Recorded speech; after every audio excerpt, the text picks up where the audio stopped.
V září roku 1883 Mendelovo gymnázium v Opavě přivítalo první české studenty. Do té doby ve městě fungovaly pouze německé střední školy. Založit tehdy českou školu nebylo vůbec jednoduché a povedlo se to díky Matici Opavské. Založení gymnázia provázelo spoustu problémů, odmítnutí, ale čeští vlastenci se nevzdali a škola nakonec byla povolena. Prvním ředitelem se stal Vincent Prasek, který 12 let neúnavně se staral o finance školy.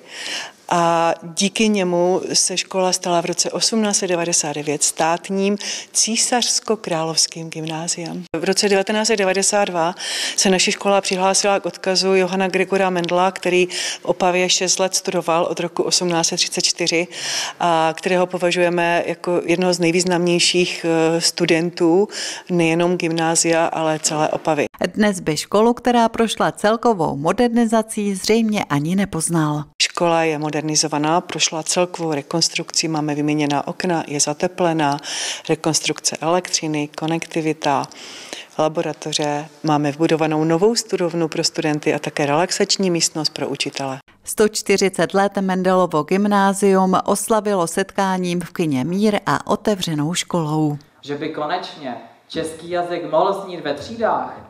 Mendelovo gymnázium v Opavě je škola, která vznikla v 19. století. Je to nejstarší vzdělávací česká instituce v Opavě pro středoškoláky a tak, jak byla velmi důležitá v tom 19. století, tak je velmi důležitá i dnes.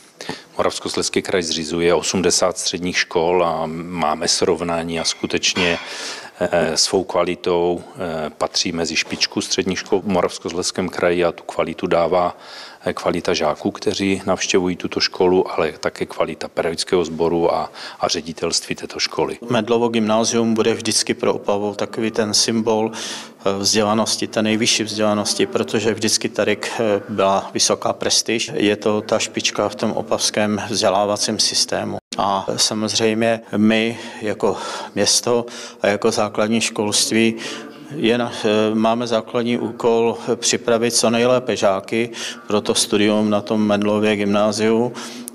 Proto se snažíme věnovat nadaným dětem, aby ty nadané děti byly co nejlépe připraveny potom k tomu studiu na té prestižní škole. No, já myslím, že to je skvělé prostředí pro člověka, který by se chtěl dostat na vysokou školu, protože dává velký rozhled do všech různých možných předmětů a myslím si, že to je skvělý startující bod, ať už se člověk chce dostat kamkoliv. Já bych chtěl jít na práva a myslím si, že to vzdělání, které jsem dostal, právě co se týče práva a co se týče společenských věd, je, myslím, že velice na dobré úrovni. Kulaté výročí si škola připomene i vydáním almanachu. Pokladem školy je pamětní kniha, která se začala psát v den vzniku gymnázia a do které se dodnes zapisují všechny významné události školy.